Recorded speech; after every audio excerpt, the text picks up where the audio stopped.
ರಾಮಾಯಣ ಸಂಪೂರ್ಣ ಕಥೆ. ರಾಮಾಯಣದ ಪರಿಚಯ. ರಾಮಾಯಣವು ಭಾರತದ ಅತ್ಯಂತ ಪವಿತ್ರ ಮಹಾಕಾವ್ಯಗಳಲ್ಲಿ ಒಂದು. ಇದನ್ನು ವಾಲ್ಮೀಕಿ ಮಹರ್ಷಿಗಳು ರಚಿಸಿದ್ದಾರೆ.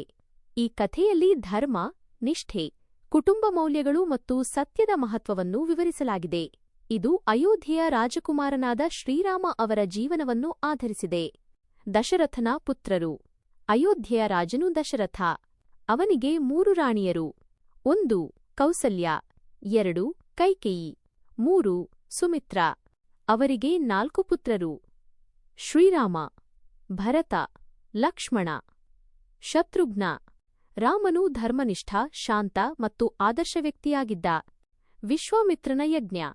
ಒಂದು ದಿನ ವಿಶ್ವಾಮಿತ್ರ ಮಹರ್ಷಿಗಳು ದಶರಥನ ಬಳಿಗೆ ಬಂದು ತನ್ನ ಯಜ್ಞವನ್ನು ರಕ್ಷಿಸಲು ರಾಮ ಮತ್ತು ಲಕ್ಷ್ಮಣರನ್ನು ಕರೆದೊಯ್ಯುತ್ತಾರೆ. ಅವರು ರಾಕ್ಷಸರನ್ನು ಸಂಹರಿಸಿ ಮಹರ್ಷಿಯ ಯಜ್ಞವನ್ನು ಯಶಸ್ವಿಯಾಗಿ ಕಾಪಾಡುತ್ತಾರೆ. ಸೀತಾ ಸ್ವಯಂವರ. ಮಿಥಿಲೆಯ ರಾಜ ಜನಕ ತನ್ನ ಮಗಳು ಸೀತಾಗಾಗಿ ಸ್ವಯಂವರವನ್ನು ಆಯೋಜಿಸುತ್ತಾನೆ. ಅಲ್ಲಿ ಶಿವನ ಬಿಲ್ಲನ್ನು ಎತ್ತಿ ಮುರಿದವನೇ ಸೀತೆಯನ್ನು ವರಿಸಬೇಕು. ರಾಮನು ಅದನ್ನು ಸಾಧಿಸಿ ಸೀತೆಯನ್ನು ವಿವಾಹ ಮಾಡುತ್ತಾನೆ. ಅರಣ್ಯವಾಸ. ದಶರಥನು ರಾಮನನ್ನು ರಾಜನನ್ನಾಗಿ ಮಾಡಲು ನಿರ್ಧರಿಸುತ್ತಾನೆ. ಆದರೆ ಕೈಕೇಯಿ ತನ್ನ ವರವನ್ನು ಕೇಳಿ ರಾಮನಿಗೆ 14 ವರ್ಷಗಳ ವನವಾಸ, ಭರತನಿಗೆ ರಾಜ್ಯ ಎಂದು ಕೇಳುತ್ತಾಳೆ. ರಾಮನು ಧರ್ಮಕ್ಕಾಗಿ ವನವಾಸಕ್ಕೆ ಹೋಗುತ್ತಾನೆ. ಅವನೊಂದಿಗೆ ಸೀತಾ ಮತ್ತು ಲಕ್ಷ್ಮಣ ಹೋಗುತ್ತಾರೆ. ಅರಣ್ಯದ ಜೀವನ. ಅರಣ್ಯದಲ್ಲಿ ರಾಮನು ಅನೇಕ ಋಷಿಗಳನ್ನು ರಕ್ಷಿಸುತ್ತಾನೆ. ಅಲ್ಲಿ ಶೂರ್ಪಣಖ ಎಂಬ ರಾಕ್ಷಸಿ ರಾಮನ ಮೇಲೆ ಮೋಹ ಹೊಂದುತ್ತಾಳೆ. ಲಕ್ಷ್ಮಣನು ಅವಳ ಮೂಗನ್ನು ಕತ್ತರಿಸುತ್ತಾನೆ. ಇದರಿಂದ ಅವಳ ಸಹೋದರ ರಾವಣ ಕೋಪಗೊಳ್ಳುತ್ತಾನೆ. ಸೀತಾ ಅಪಹರಣ. ರಾವಣನು ಮಾರೀಚನ ಸಹಾಯದಿಂದ ಸೀತೆಯನ್ನು ಅಪಹರಿಸುತ್ತಾನೆ. ಅವಳನ್ನು ಲಂಕೆಗೆ ಕರೆದೊಯ್ಯುತ್ತಾನೆ. ಈ ಘಟನೆಯು ರಾಮಾಯಣದ ಪ್ರಮುಖ ತಿರುವಾಗಿದೆ. ಹನುಮಂತನ ಪ್ರವೇಶ. ರಾಮನು ಸೀತೆಯನ್ನು ಹುಡುಕುವಾಗ ಹನುಮಂತ ಅವರನ್ನು ಭೇಟಿ ಮಾಡುತ್ತಾನೆ.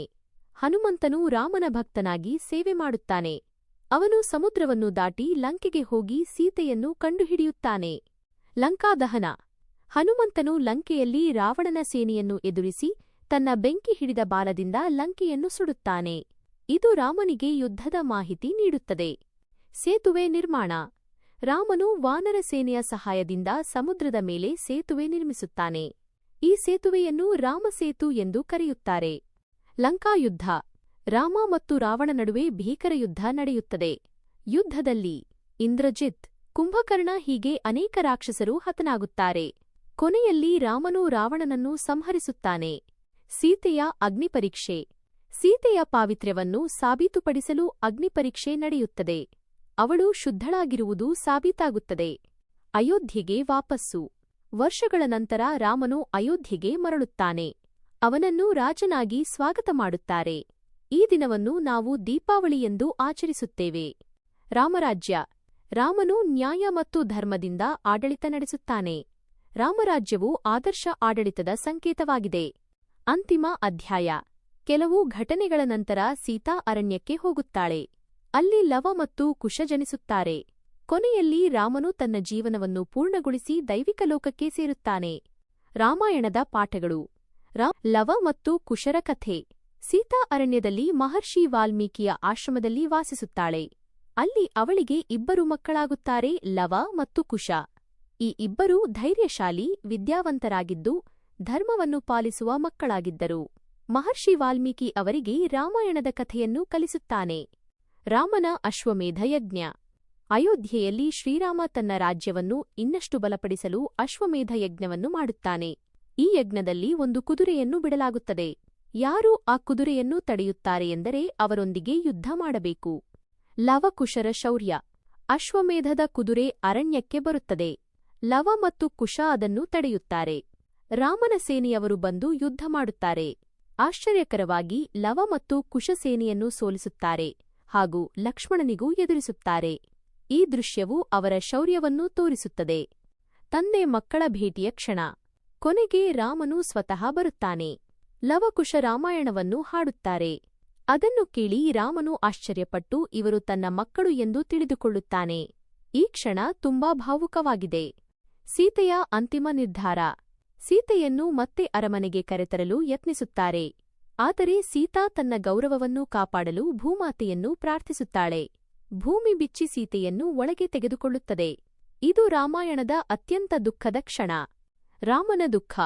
ಸೀತೆಯ ಅಗಲಿಕೆಯಿಂದ ರಾಮನು ತುಂಬಾ ದುಃಖಪಡುವನು. ಆದರೂ ಅವನು ಧರ್ಮವನ್ನು ಬಿಡುವುದಿಲ್ಲ. ಅವನು ತನ್ನ ರಾಜ್ಯವನ್ನು ನ್ಯಾಯದಿಂದ ಮುಂದುವರಿಸುತ್ತಾನೆ. ರಾಮರಾಜ್ಯದ ಮಹತ್ವ. ರಾಮನ ಆಡಳಿತವನ್ನು ರಾಮರಾಜ್ಯ ಎಂದು ಕರೆಯುತ್ತಾರೆ. ಇದರಲ್ಲಿ ಯಾರಿಗೂ ಅನ್ಯಾಯವಾಗುವುದಿಲ್ಲ. ಜನರು ಸಂತೋಷದಿಂದ ಬದುಕುತ್ತಾರೆ. ಸತ್ಯ ಮತ್ತು ಧರ್ಮವೇ ಆಧಾರ. ಇದು ಆದರ್ಶ ಆಡಳಿತದ ಮಾದರಿ. ಅಂತಿಮ ಪ್ರಯಾಣ. ಸಮಯ ಕಳೆದ ನಂತರ ರಾಮನು ತನ್ನ ಜೀವನವನ್ನು ಪೂರ್ಣಗೊಳಿಸಲು ನಿರ್ಧರಿಸುತ್ತಾನೆ. ಅವನು ಸರಯೂ ನದಿಯ ಕಡೆ ಹೋಗುತ್ತಾನೆ. ಅಲ್ಲಿ ತನ್ನ ದೈವಿಕ ಸ್ವರೂಪಕ್ಕೆ ಮರಳುತ್ತಾನೆ. ರಾಮಾಯಣದ ಆಳವಾದ ಅರ್ಥ. ರಾಮಾಯಣವು ಕೇವಲ ಕಥೆಯಲ್ಲ, ಇದು ಜೀವನ. ಈ ಕಥೆ ಸಂಪೂರ್ಣವಾಗಿ ಮುಕ್ತಾಯಗೊಳ್ಳಿತು. ಮುಂದಿನ ಸೂಚನೆಯಲ್ಲಿ ಗಮನಿಸಿರಿ. ಇಂಥ ಸ್ಟೋರಿಗೆ ಈ ಚಾನೆಲ್ ಸಬ್ಸ್ಕ್ರೈಬ್ ಮಾಡಿ. Moral story in Kannada.